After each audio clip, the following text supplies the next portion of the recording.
Welcome to the Futurist Foster Podcast, powered by Raise a Child. I'm your host, Nancy Mogy. I was adopted at 17, and I'm ready to talk all things foster and adoption. Someone has to. This woman is threatening to kill me. I knew it was going down. We were fleeing actively. I don't want to say the word brainwash. Would you rather watch TV or hang out with your sister? Is anyone else reading this? I'm literally about to find out if my family life is about to be ruined right now. Hello, everyone. My name is Nancy, and welcome back to the Futurist Foster Podcast, where we talk about all things foster, adoption, family, life, humanity, powered by the Raise a Child organization, meant to provide resources for foster youth, foster families, etc. Well, specifically today, we have a very special guest. Her name is Abby Rubtsova. Welcome, welcome. Hi. Great to be here. Thank you for inviting me. So much for coming, Abby. The reason you ended up here in these chairs, we actually met. I started doing the UCLA PhotoVoices Project, where we all share our story using the power of photography. That specific project would not have been possible without some amazing UCLA students that came in, not even just took control, but you provided a vision. You knew what you wanted going into it. And my first email to the project was, "Oh, I'm a former foster youth that was adopted at 17. And you responded, "I'm a former foster youth that was adopted at 17. And instantly I was like, I felt like I was meeting like an alien. Like I had never met anyone else who has had that experience. So how did that feel for you when I said that? Yeah, I like, especially when you said adopted at 17, I feel like that's also just such an age to be adopted. Because it's like, it was after 16 and, you know, like the whole like benefits after you turn 16 thing. And that was partially why, but it was also right before 18. So right before college, becoming an adult. Yeah, and I think, we can get more into it later, but I think our adoption stories were also just a little bit different in terms of like circumstance. But I was like really ecstatic to see your email, especially during that time. Recruitment, as I'm sure you know, as you said, is very, very hard, especially for these research projects. And you're also trying to find a specific demographic of like over 18 former foster youth from LA County. And since it was like we needed to be reached out to, it was people that were, you know, willing to be vulnerable enough to reach out and be like, "Hey, I'd like to be a part of this project." And that's a big step. Absolutely. And especially at that time, not knowing what like the success of it would be, because at that time it was just an idea that we were trying to figure out. Now people are like, "Wow, this project is so great and amazing." And I was like, okay, but if you would have talked to me a year ago, I had no idea what I was doing. But I saw your email and I was like so happy that you were so ecstatic to get involved, because, you know, it really took a lot of like relief off of me, and it was also like that you do sense it of solidarity. Those people. And you specifically mentioned how like we have different paths, and you're even targeting people, former foster youth, which in theory, when you just put over a label, adopted at 17, former foster youth at 18, you're not going to get one kind of person, one story. I feel like in our cohort specifically, we had almost every single person had a completely different case file. Exactly. And I want to bring light to that there's so many different 100%. ways people can experience the foster system. And obviously they're all going to be different, but maybe finding those little similarities that we all share, you know? I think that you remember like during the speech I was giving at the opening ceremony, it's like when you look at the photos, you can realize one thing, that each youth was like impacted by the system in a very similar way, like how immensely it impacted their lives. But the photos show just how unique those impacts were. Absolutely. Yeah. So it's like we went through both like really traumatic things, but we have dealt with it in like a different way and led us to a different outcome. There was even times where like I would look at the photos, and even though I had a completely different experience as them, I was like, wow, okay, they highlighted that. Like there was a specific your brother, Link, who's in our cohort. One of his photos showed one of his stuffed animals that he had as a child. And even though I had never seen that stuffed animal before, I had one that looked completely different or anything. My initial thought, and I think, I don't remember if this is where I got it from, but when you go to court, they give you teddy bears and stuffed animals. And for the longest time, I would hate teddy bears because it was just a reminder. Especially those teddy bears. Like they were very like, they were the bear, like, and they were always the same bear, just a different color with like a different theme. Sorry, your parents don't love you. Here's a teddy bear. Oh my gosh. So, you know what? Let's give the people what they want. I want to talk about how you became Abby, how you ended up in this chair. Can you bring us back to your childhood? What did it look like pre-system? When did you go in? Yeah, so it's a bit complicated because I don't really refer to this part when I like talk about me being in the system because it was like I don't remember, but I was in the system initially like as like a couple months year old. Okay. So like I think that's just important to mention because my family was involved with the system before I was even involved with the system. Like even like before I was taken away, How like many I knew it siblings was do you there. have again? As of right now, I think 8. Okay. Yeah. 8 siblings. Got it. Are you the oldest? Biological. I have one half brother who's older, but okay. But for the most part, you were. He was the also leader. never really in the picture, so I was like oldest sister TM because like they're all boys after me except for one. Okay. The most recent, but yeah. So it's just important to note that like I went like into the system already knowing what it was. Like before I was even in the system, like I had been to Edelman's Children's Court. Like I knew it was going down. Yeah. Like we were fleeing actively. Like you felt that walking up to that courthouse. You know, even just like I remember pulling up the driveway, and I even put this in one of my photos, driving up that windy road of Edelman's Courthouse. That was when like all my anxiety would hit because ultimately this single court day is gonna like decide. that picture you took, like you just see that beginner sign before you even go up there and you like know where you are. And I'm like, or that bridge to get across. Like really just the whole drive there. Once you like get closer and closer, you're like, I know that bridge, I know that exit, I know that McDonald's. Absolutely. So you were pulling up to that McDonald's, that Edelman at a young age. And specifically, were there ever times of stability in your childhood, like happy moments or obviously I was young and I wasn't fully understanding of what was going on. And I mean, to this day, like there's moments with my parents. I grew up, of course, with my bio parents. I mean, we were a close family. We were all very, I think that, just due to the circumstances, like, honestly, they had a very particular way of life. At that time, they were like practicing pretty similar to Orthodox Judaism. So that was all, like already a current way of life that we had. And also we were pretty like poor. So I feel like that also was just another perspective. We always like lived in like the same room and we're always very close. And my parents, like, since again we had that affiliation with the system, like I don't want to say the word brainwash, but it was constantly being reinforced, like these are the bad guys, these are the enemies, and they're trying to take you away from us. So I was like, these are my parents, like they're the only true thing in this world, like ride or die. Like I was ride or die. And I was eldest daughter TM. So and also, like since my parents were doing their own things at that period of time, and like my dad was like not really in the picture that often. He was just like often in jail. And it was like hard for my mom with all the kids, and sometimes she would be doing God knows what. Honestly, in her way. I have no idea.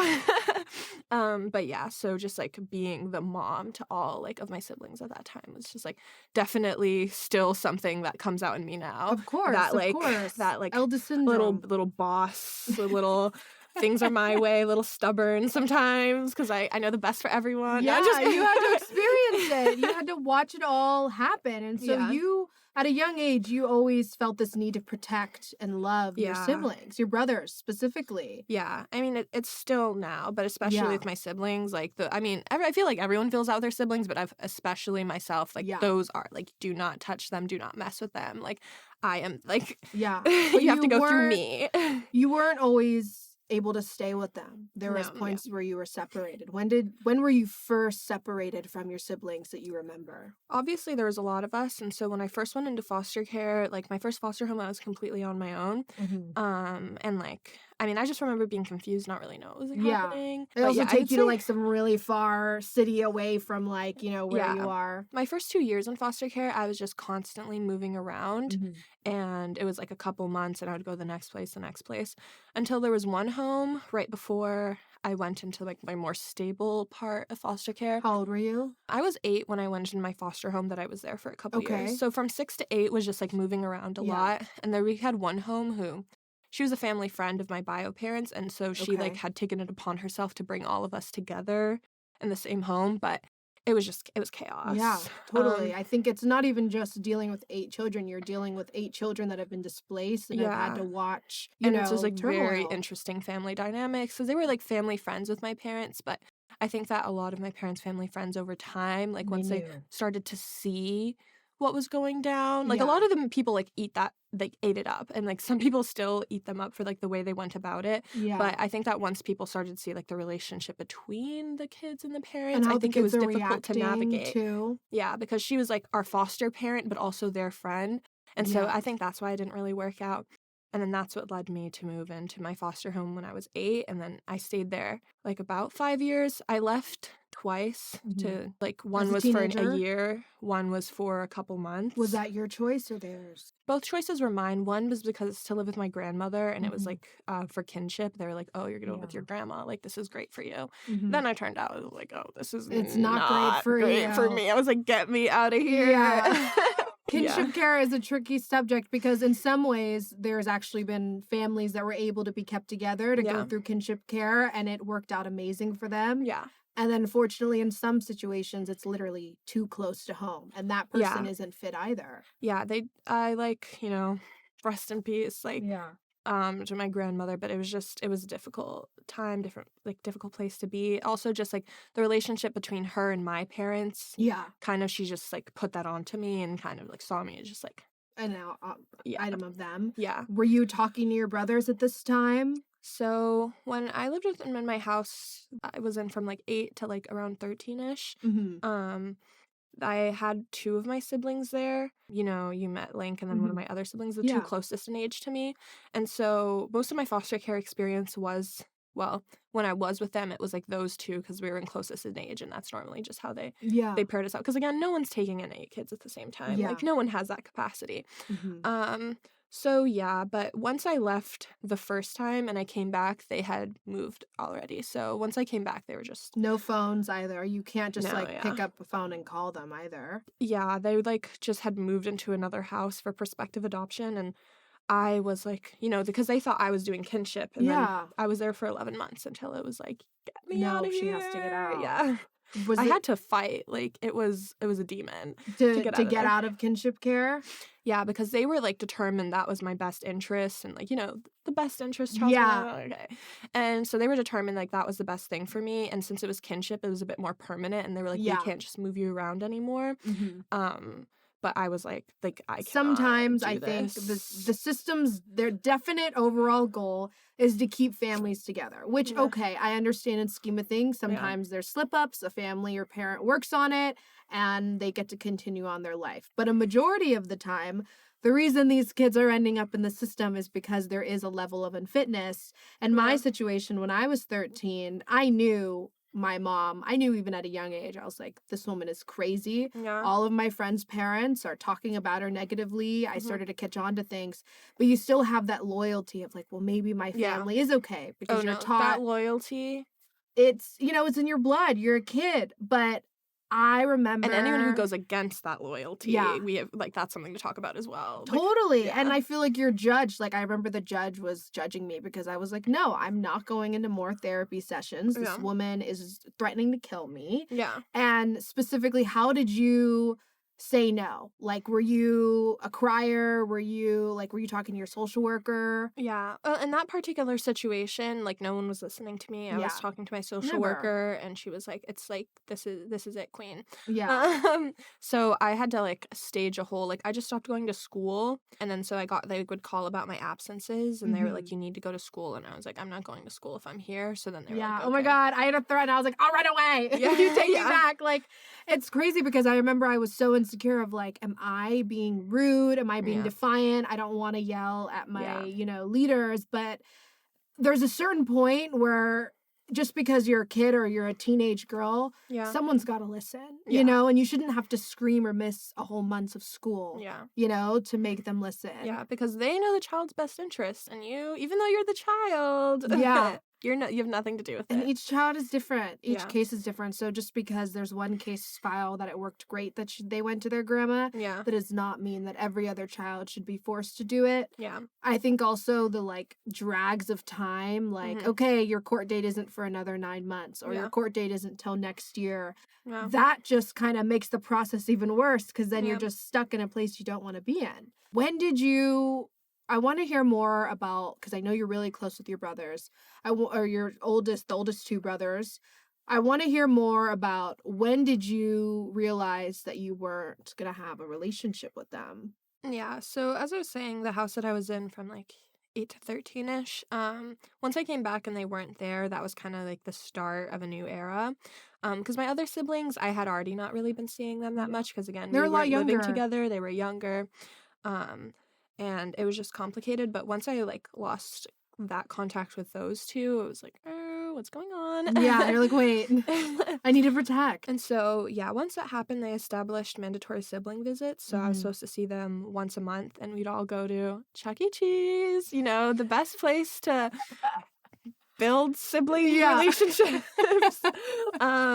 Yeah, I mean, it was a nice time, but I always felt so something was upset. wrong. I felt like I had to be there for them. I felt like I was like watching them and trying to talk to them, but like they were kids who wanted to play the games, and I was just like hovering over them, playing the little block game, and I was like, need any help with that? I remember also we opened up the conversation in the PhotoVoices Project about how when you go to court, specifically if your foster family doesn't go, you get bused there or put in a van. Yeah. And you were so excited looking forward to these court dates because oh my gosh, I get to see my siblings. Yes. And then nope, you go over there, go over there. How is that? Yeah, so when you turn 12, they send you to the big kids side where you can play table tennis and little video games. No one wants to play table tennis. Okay, did I love the table tennis? Let's be honest. I was the one at the courthouse, like, crying in the corner. Like, I remember seeing people, like, coloring and doing stuff, and I was so jealous.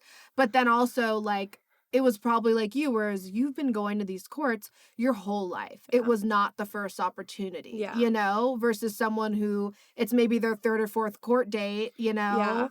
I mean, I went to court so often growing up that, like, it was just, like, every 3 months for, like, a really long period of time.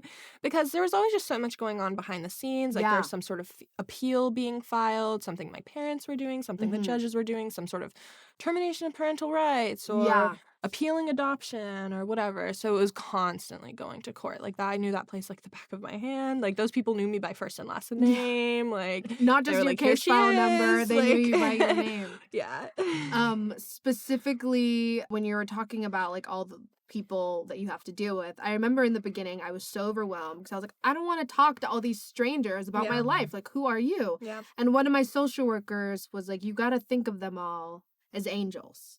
That these are angels around you coming to help you. And don't get me wrong, some angels have some broken wings and aren't meant to be angels. But I wish when I was younger, earlier on, I would have realized that like, okay, this social worker, even though I am just 1 in 1,000 case files for them, they woke up today because they wanted to help me. Did you have any close attachments or any specific, it could be a therapist, a social worker, a lawyer, that really you think was a pillar of strength for you? Yeah, I think that it really depends on the time that I was in foster care, because I think up until I was moved into my current home, I didn't really have that. I had like part of it, no sense of stability, and they switch up social workers a lot too, so you can't get attached. I had tons of social workers, and like, let's be honest, for the majority, like it was like 90% bad. Yeah. So yeah, I didn't have really necessarily any social workers or attorneys or anything like that. There was occasional, like, within my family. Yeah. I, like, thought that was there, but something that is hard is when you grow up and you realize that your relationship wasn't what you thought it was. Your life wasn't what it thought it was. Yeah. Did you, specifically with a lot of kids with unstable home lives, you see your friends have the complete opposite? Yeah. When did you really realize that your home life was not normal? I mean, I feel like I kind of always knew. Not to the same extent. I think I grew up in Inglewood for like 5 years, and so no one really was having a good situation going on. I don't think I've really been in like a population where the majority of everyone I know is having a good time, just because I feel like, again, I've always lived in like low-income neighborhoods, like underserved communities. Oppression. Yeah. So it's just never been like amazing, but I always... But like the family unit, like for me, I would get so jealous. I would see like a friend's mom like kiss my friend, like that's her daughter, and I'd be like so jealous. I would definitely get really, really emotional when I would see people have like really good relationships. Like literally just seeing someone else like having a bonding moment with their dad will make me cry of sadness, because I'm like, you're like, must be nice. Yeah, absolutely. I always like had like a specific thing that I don't know why of all things it would bother me, but I always like saw how other people were with their grandmothers, and their grandmothers would like bake them cookies and be like, eat this, eat this, eat this, and like I met other people's grandmothers and they were just like the most kind, loving, like I'm taking you in, like whatever. And then when I like moved in with my grandmother, I was like, what happened to the cookies? Yeah, where are they, Grandma?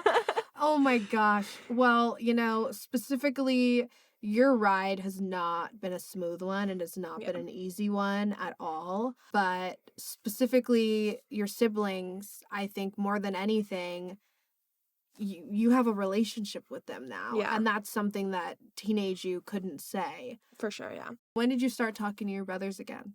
I think I can also, backtrack to the whole situation of, we were seeing each other once a month, but, over time, sometimes they wouldn't come, and then it became, like, once every 2 months. Yeah, you grow up, you got stuff to do. Whenever we can become available.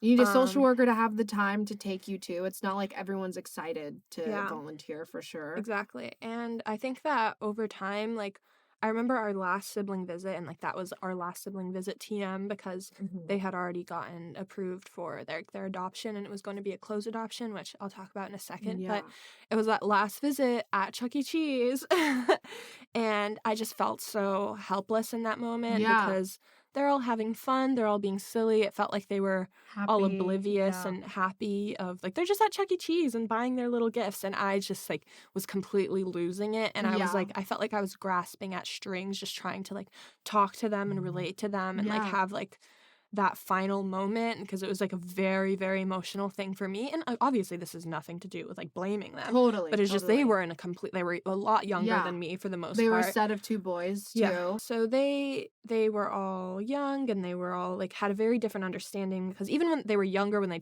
were taken away, they had a different relationship with my parents. For them getting adopted was like a great opportunity. And that's what they needed because they're definitely not going back to my parents. Yeah. So specifically, you have an amazing relationship with your brothers. I've met Link. We did the PhotoVoices Project. I got to see it. And from far away, I would assume, oh my God, look at that set of siblings. They're so happy. They're so close. They must have been close their whole entire life. But it wasn't always like that. You didn't know if you were going to be able to talk to them again. Like I was saying, kind of backtrack it back to what I was talking about where I was having monthly visits with them. Over time, just because people became less available, they were becoming more secure in their establishments. And also they were, as I was actively getting more into it, they were actively forgetting it and putting that stuff to the side. And so different ways to cope. Yeah. And again, they were younger. They had different understandings of their situation. They were taken away. They were younger. They had way less of a relationship with our bio parents than I did.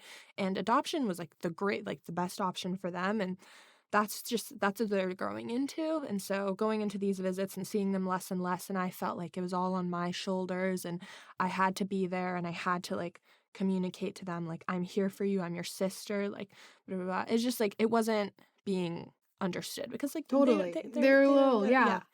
And so I just remember like our last sibling visit and being like trying to talk to them, and we're at Chuck E. Cheese of all places. I think I was 12. How old were they? I mean, like they go down like it's like one was 11, one was 10, one was 9, one was 7. So still really young. Yeah.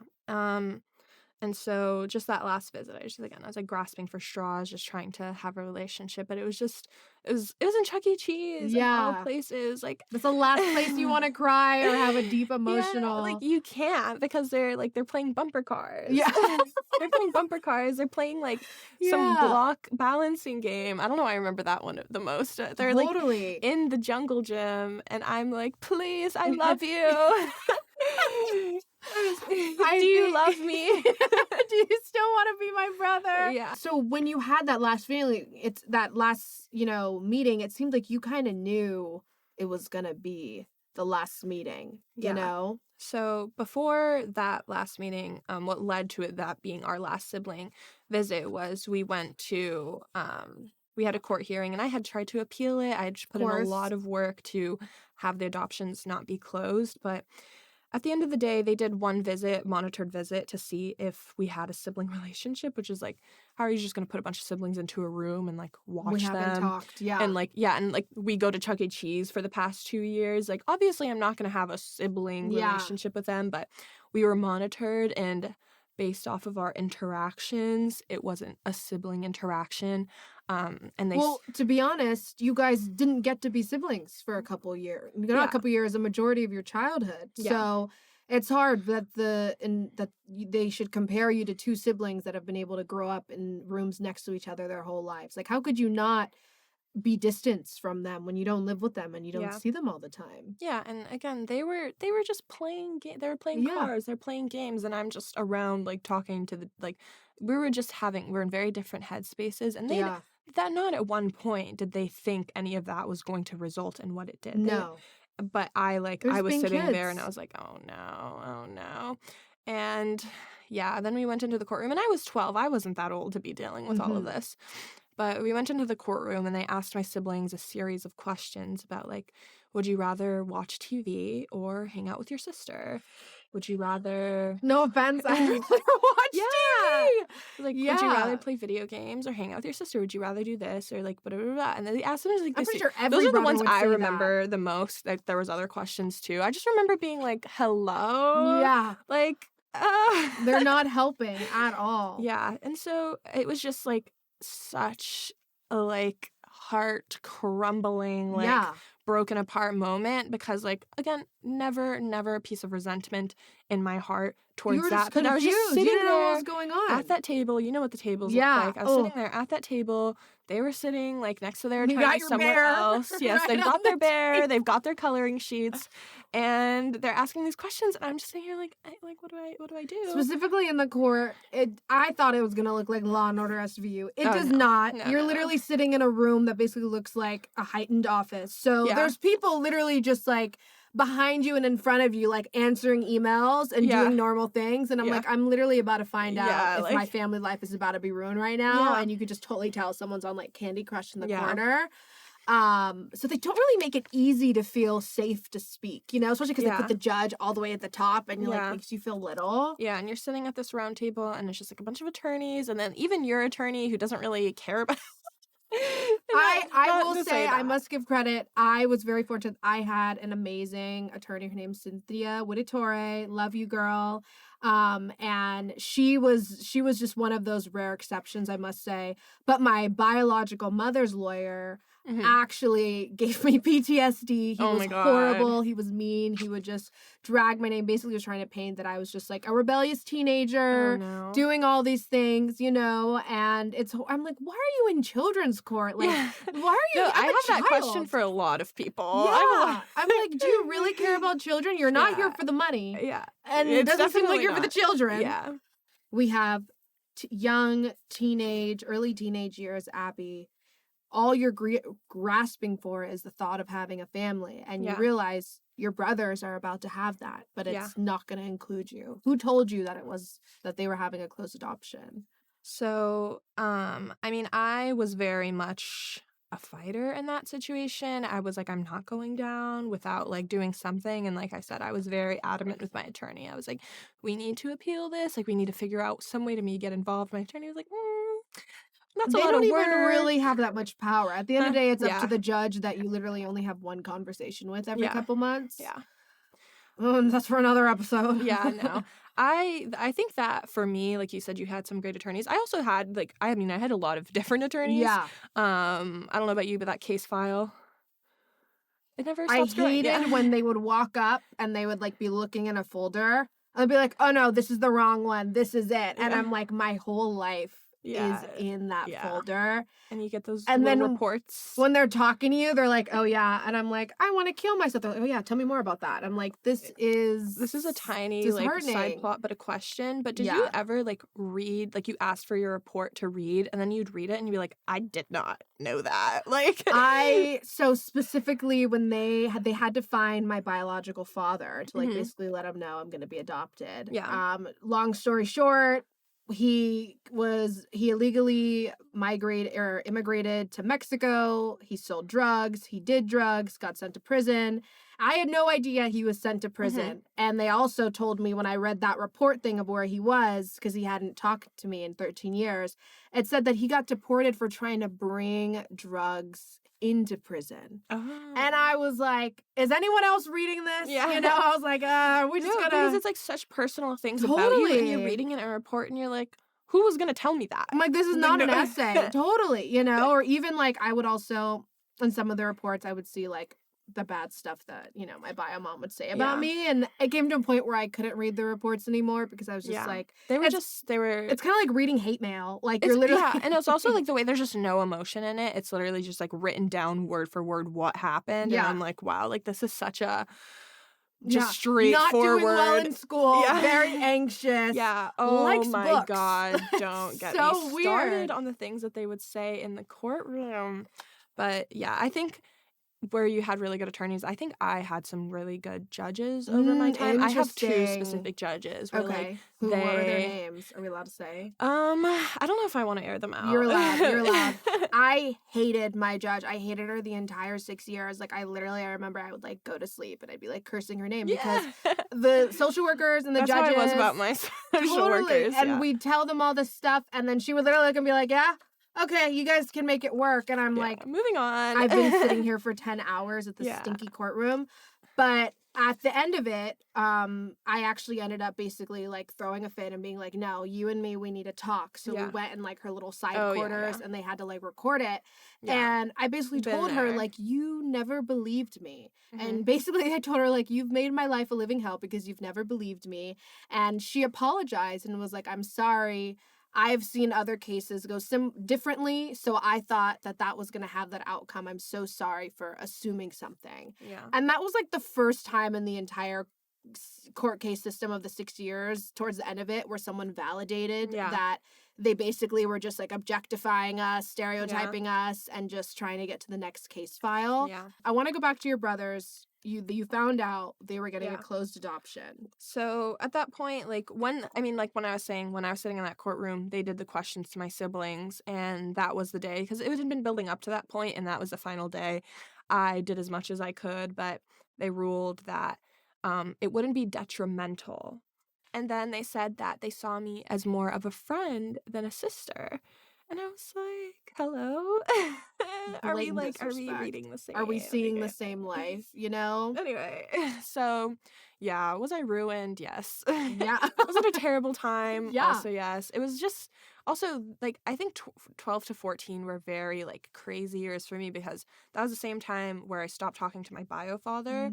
Because I just realized that a lot of what I thought when I was younger was, just what he was imposing onto me. It's just when you finally stop being brainwashed. You kind of just realize wait, why did they talk to me like that? Yeah. Or why did, or just some things aren't adding up. I have this with my friends now sometimes, where you talk, the iceberg lore, what's the bottom of the iceberg. And I just feel like there's some really random things that were instilled in me when I was a kid that I don't really realize were there till I was older, except for this really silly example of I always have just had a bias against people from Connecticut. Okay. All right. And I never understood why until someone was like, I'm from Connecticut. And I was like, ew. And they were like, why? And I was like, actually, you've never even visited the state. I don't know. It's just your parents made you think that. And then I'd throw back to when I was a kid.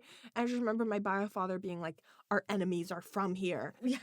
They're evil people that live here. And what are you gonna say? No, Dad, you're wrong. I'm smarter than you. Because whatever they told me, that was what I was doing. They're your parents. I was their little protege.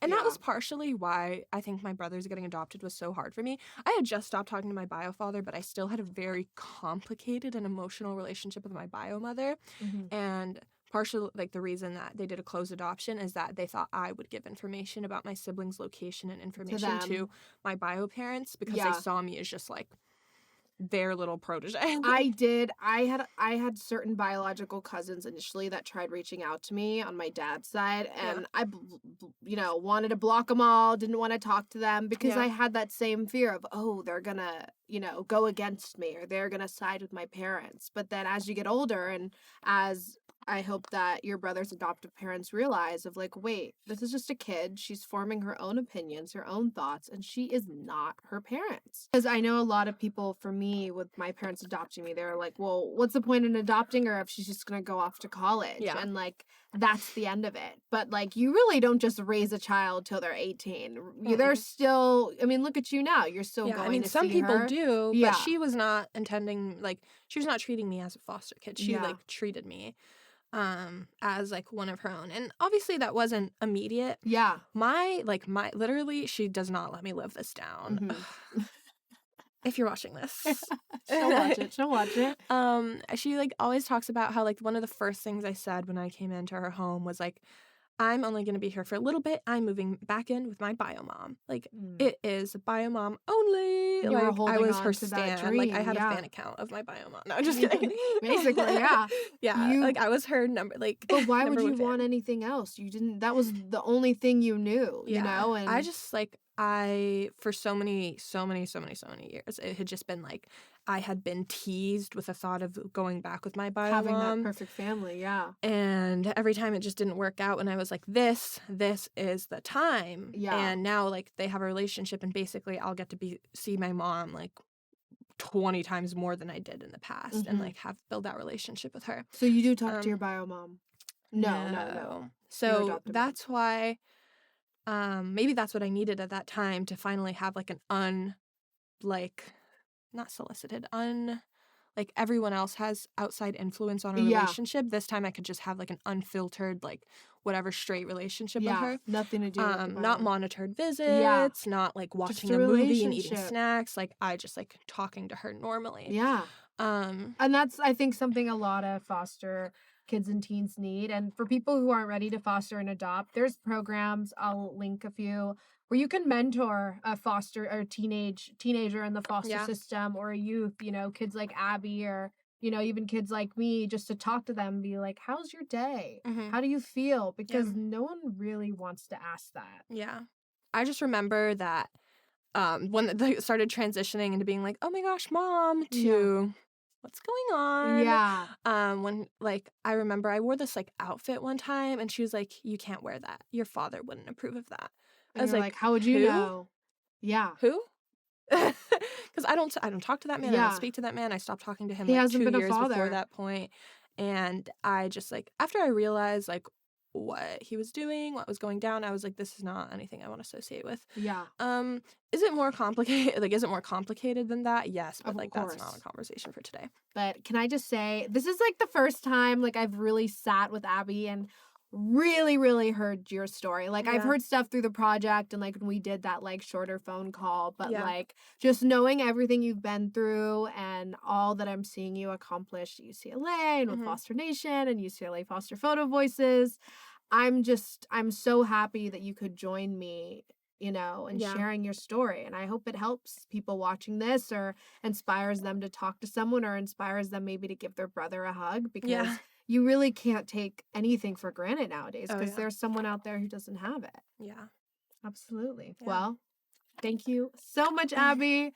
If you guys like what Abby has to say and you want to learn more, you can click the link below to go to the Foster PhotoVoices Project, learn more about her, learn more about mentoring foster youth. Feel free to reach out to me. I love to talk to people and give whatever input that I can.